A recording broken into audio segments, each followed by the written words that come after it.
सुप्रभात देवियों और सज्जनों, मैं कर्नल सोफिया कुरैशी। भारतीय सेना ने कहा है कि उसने मंगलवार और बुधवार की दरमियानी रात को पाकिस्तान और पाकिस्तान प्रशासित कश्मीर में आतंकवादियों के 9 ठिकानों पर निशाना लगाकर हमला किया है। जिन ठिकानों को निशाना बनाया गया उनमें पाकिस्तान के बहावलपुर में मरकज सुबहान अल्लाह भी शामिल है। इस हमले के बारे में जानकारी देते हुए भारतीय सेना की कर्नल सोफिया कुरैशी ने बताया, मरकज सुबहान अल्लाह भावलपुर ये इंटरनेशनल बाउंड्री से 100 किलोमीटर दूर है। जैश ए मोहम्मद का मुख्यालय था। यहाँ पर रिक्रूटमेंट, ट्रेनिंग व इंडॉक्ट्रिनेशन का केंद्र भी था। शीर्ष आतंकी अक्सर यहाँ आते थे। भारत की टारगेट लिस्ट में है बहावलपुर।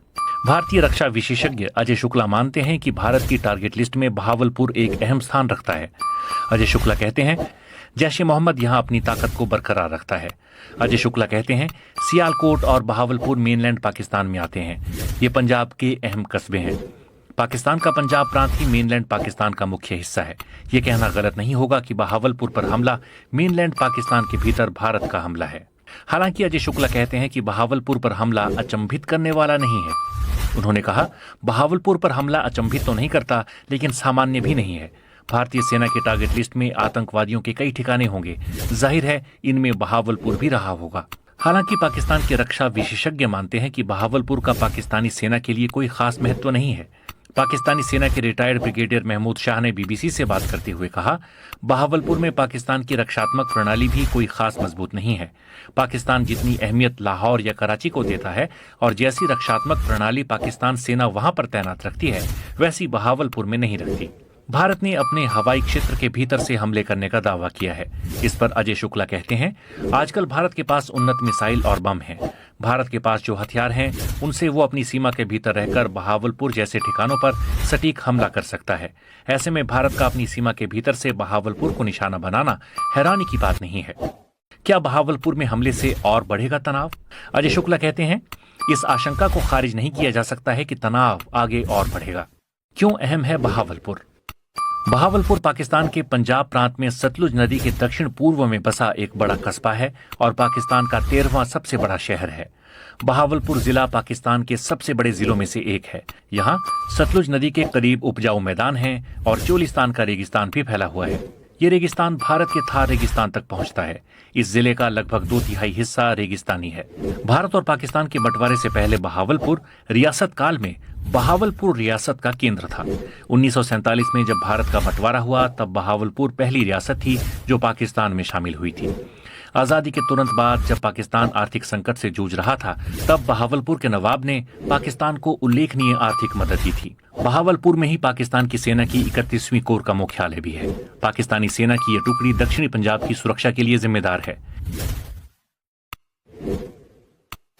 भारत ने पाकिस्तान और पाकिस्तान प्रशासित कश्मीर में 6 और 7 मई की दरमियानी रात को सैन्य ऑपरेशन किया। भारत ने इस सैन्य कार्रवाई को ऑपरेशन सिंदूर नाम दिया है।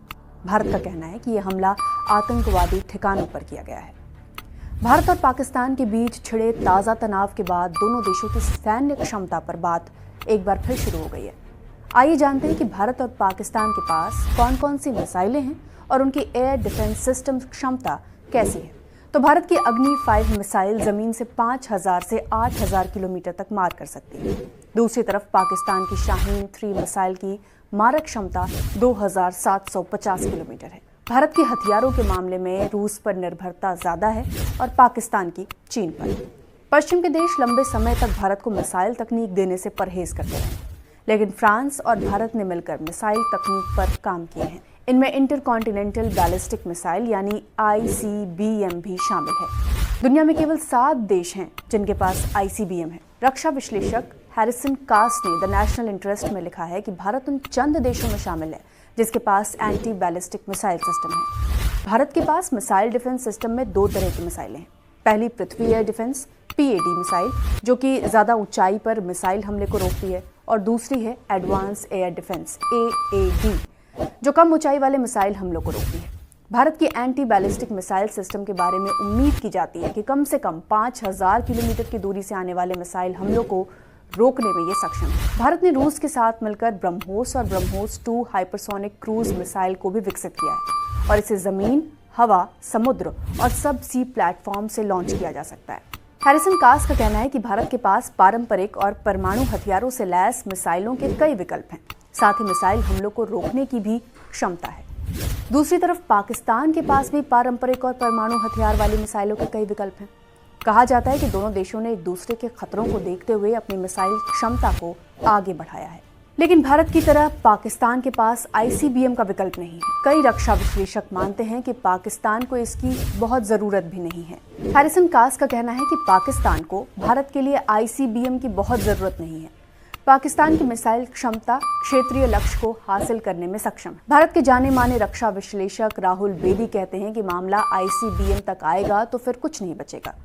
राहुल बेदी कहते हैं कि ICBM का फ्लाइंग टाइम 15 से 20 सेकंड है। ICBM एक स्ट्रैटेजिक वेपन है और भारत ने इसे चीन को देखते हुए विकसित किया है। 1998 में जब भारत ने परमाणु परीक्षण किया था, तब अटल बिहारी वाजपेयी ने बिल क्लिंटन को लिखे पत्र में यही कहा था। पाकिस्तान ने चीन के साथ मिलकर शाहीन सीरीज की मिसाइलें बनाई हैं। पाकिस्तान की शाहीन मिसाइलें शॉर्ट, मीडियम और लंबी दूरी की मारक क्षमता रखती हैं। Pakistan anti ballistic missile system पर भी काम कर रहा है ताकि भारत के हमलों का सामना किया जा सके। हैरिसन का कहना है कि पाकिस्तान के पास HQ-9BE है, लेकिन भारत अगर ब्रह्मोस का इस्तेमाल करेगा तो पाकिस्तान के लिए रोकना आसान नहीं है। पाकिस्तान की संसद में ब्रह्मोस सुपरसोनिक मिसाइल को लेकर विपक्षी सांसद चिंता जताते रहे हैं। मई 2022 में भारत ने कहा था कि उसकी एक मिसाइल गलती से पाकिस्तान की ओर लॉन्च हो गई थी। तब पाकिस्तान के तत्कालीन राष्ट्रीय सुरक्षा सलाहकार मोईद यूसुफ ने कहा था कि एक सुपरसोनिक प्रोजेक्टाइल 40,000 फीट की ऊंचाई से बॉर्डर पार पाकिस्तान में गिरा था। ये मिसाइल अंतर्राष्ट्रीय और घरेलू व्यावसायिक एयरलाइंस के रास्ते के पास से गुजरी थी।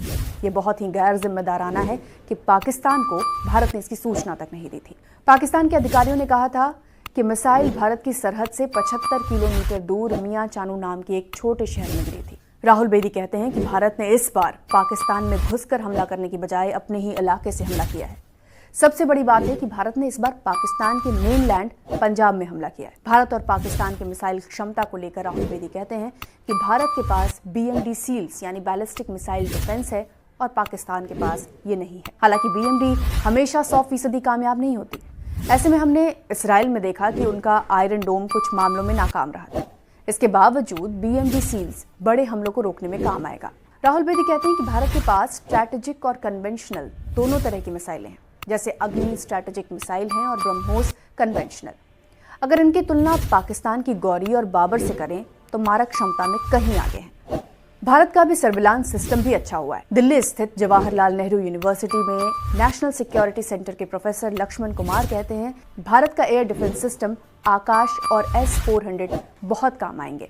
पाकिस्तान के पास इतने प्रभावी एयर डिफेंस सिस्टम नहीं है और उन्हें नहीं लगता कि पाकिस्तान भारत के सैन्य ठिकानों पर हमला करेगा।